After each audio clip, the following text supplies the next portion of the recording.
Right, we're rolling. Part two for the first part of the sample review. Several hours later after application, I did initial review from the initial smell on the skin.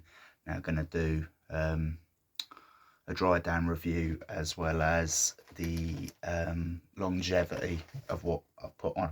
So just as a reminder, first one, and I've numbered points on my arm.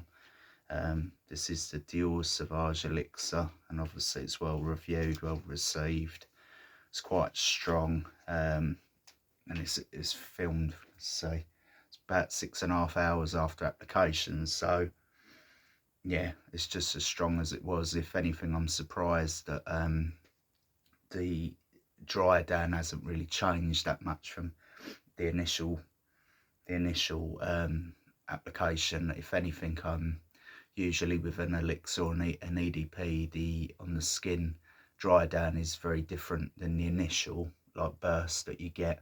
Again, I'll I've mentioned this before, so it's always important to try it on your own skin, and even then not necessarily always in the same environment, because based on if you're hot or cold, that can also affect the projection and the radiance. So if we're giving this a review, overall it started as a 9 in terms of when I applied it.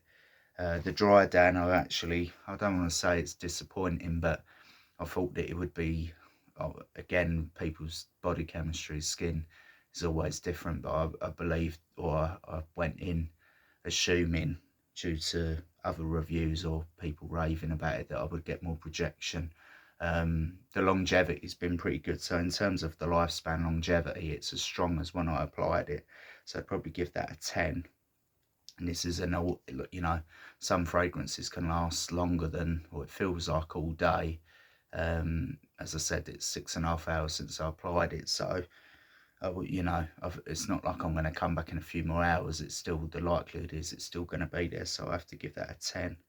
But in terms of the dry down, yeah, I'm a little bit disappointed, especially as this is a Dior. It's kind of I don't want to say top dollar, mega expensive, but it's worth the money. But again, it's very common, and the weird thing is, smelling it now, it just kind of reminds me of gentlemen's toilets, and not like that smell, but the kind of the environment of like a club, and just everybody's smelling of this. That's probably why it doesn't impress me as much as maybe someone who's never smelt it, or who's not really maybe as experienced as I am with clubbing and nightlife and that sort of thing. So the dry down, I'll probably give about an 8. If anything, the initial smell was nice. It's a bit smokier.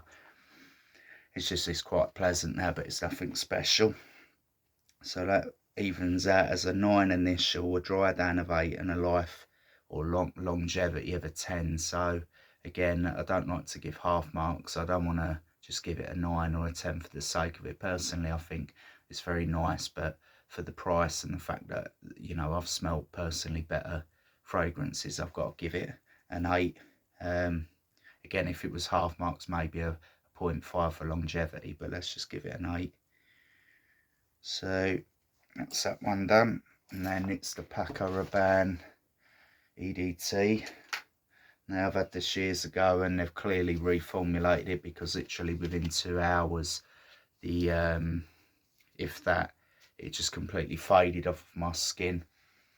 I can still smell the remnants of it now, but that's trying really hard, and that's probably a bit on my skin. I've actually got a different top on now, but the point is, the remnants are still there, but it's barely noticeable. I'm still detecting, obviously, some of it, maybe even picking up this card because of when I sprayed it earlier. Might be on the card, I don't know, or the bottle rather.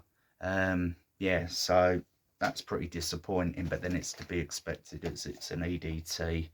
Normally you have to reapply it or hammer it on, because again, EDT initially you get the radiance and projection, but then that's very short-lived, and by the nature of the formula, it tends to be that an EDP or an elixir will be stronger, long lasting. You pay a bit more money, but usually it's worth it.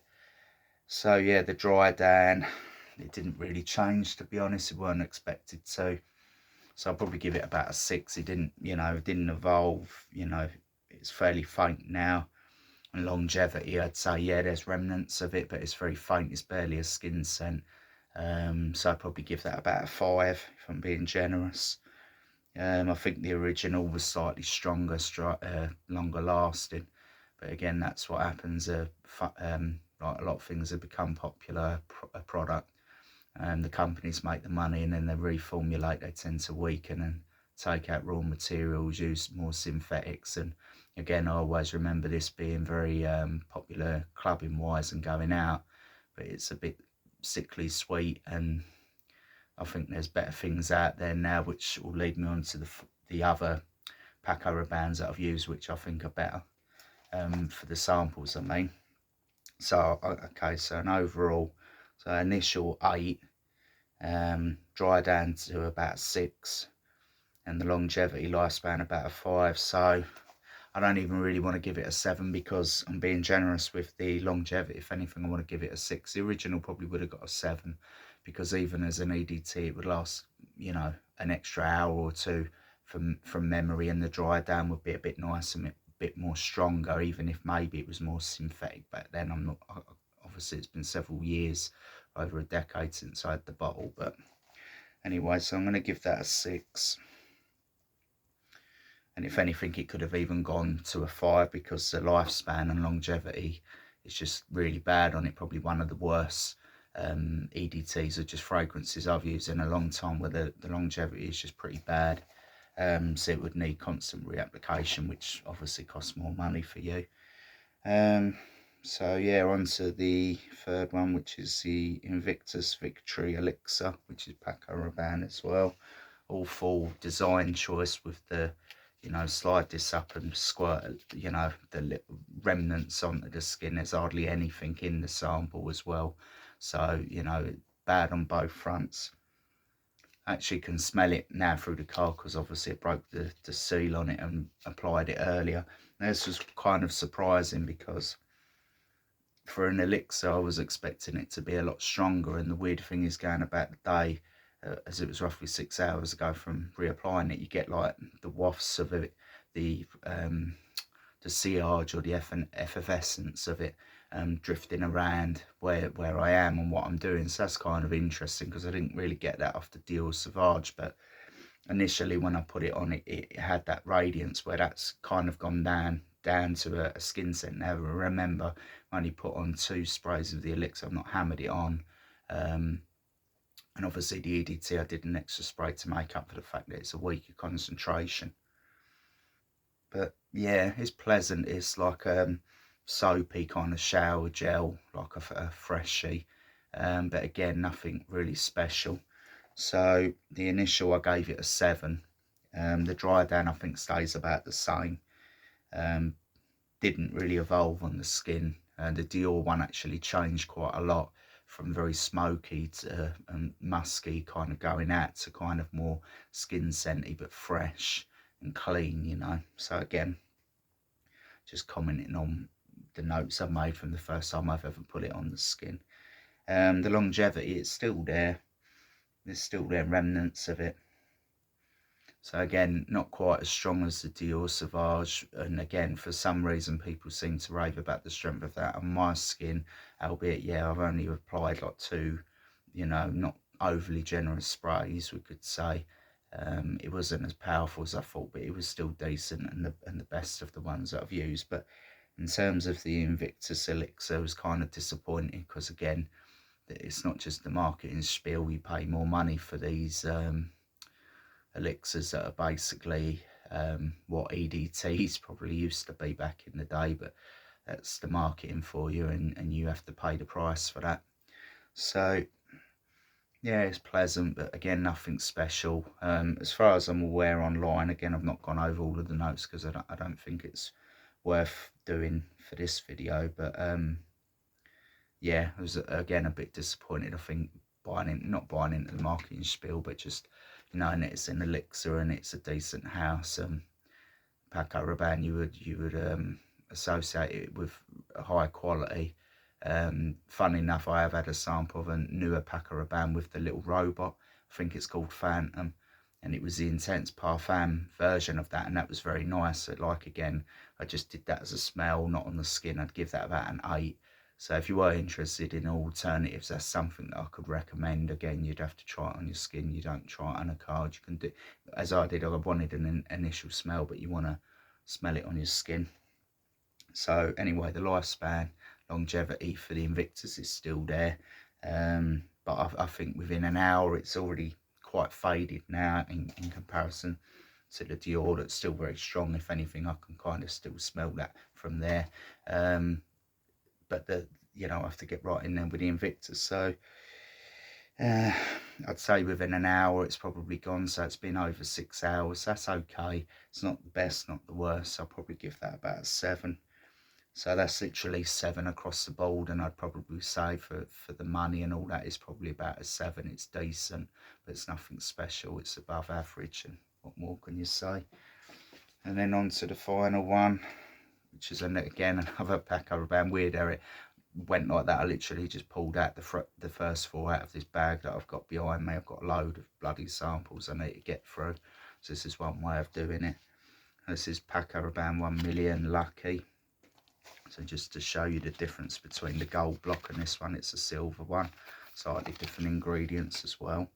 But this one surprised me in the sense that I associated it would just be like the Paco Rabanne EDT, where it's actually still on the skin where the other one had gone, which is surprising because they're both EDTs. Must be the musk choice or something in there giving it that better longevity. In terms of the radiance, they're both the same. The initial hour or so is very nice, and then it just fades almost to nothing, but at least I can still register that on the skin, where the Paco Rabanne, the original Million, or the formulation that I've got, reformulation rather, is it's disappointing. So the initial, I gave that an 8. I actually rated that the same as the 1 Million, surprisingly, but the dry down's actually nicer and the longevity is better. So I'd actually recommend the Paco Rabanne Lucky over the original, or this sample, or whatever you can purchase currently. So dry down Paco Rabanne, I was generous. I gave that a 6. The 1 Million, where the 1 Million Lucky, I'd actually give it an 8. I think that it stayed on the skin and it's quite nice. So the dry down's pretty good, especially for an EDT, as I keep saying, because again, an EDT by design, you have to reapply it. It tends to be weak. Formulas from decades ago would last all day, but that's not the way nowadays, sadly.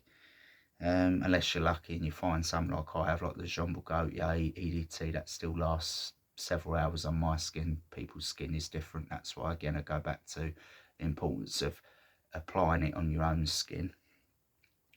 So the longevity and the lifespan, yeah, it's still there. But a skin scent is kind of fading though, as to be expected. So I was generous with the 1 Million, giving that a 5. I'd say this is probably a 7.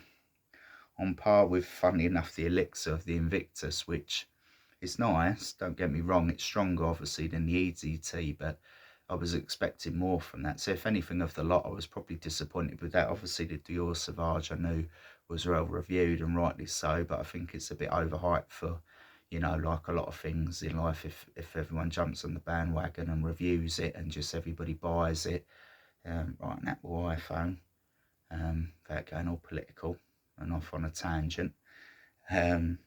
So yeah, so let's work out the average for this one then. So Paco Rabanne 1 Million Lucky, initial an 8, dry down of an 8, and the longevity lifespan of a 7. I can't personally give it an 8 because I think that being a newer formula, it'll probably be more expensive than the 1 Million EDT. Even though I rate the sample, I don't tend to like giving things 8 or 9 unless I know for certain, or for one experience, it's going to be hold up. Well, obviously with other reviews of products that I've used over the years, or of a lot of experience with, I feel more comfortable saying that. So I'll give it a fair mark. So I'll give it a 7. Better than the 1 million original, but not as good as the Dior Sauvage and the Paco Rabanne Elixir. Yeah, it's just like a 7. So yeah, above average basically across the board, and obviously the Dior Sauvage gets an 8. Possibly if it wasn't so popular and as common, maybe if the price or you were able to buy it online, I'd recommend that one over the 4. But again, as I say, everyone wears it. If anything, the one that stood out to me the most is actually the one I just mentioned, the Paco Rabanne Lucky. It's very different than the original as the DNA. If anything, it reminds me of the original in the sense of the longevity and so on. But yeah, nothing more I can say.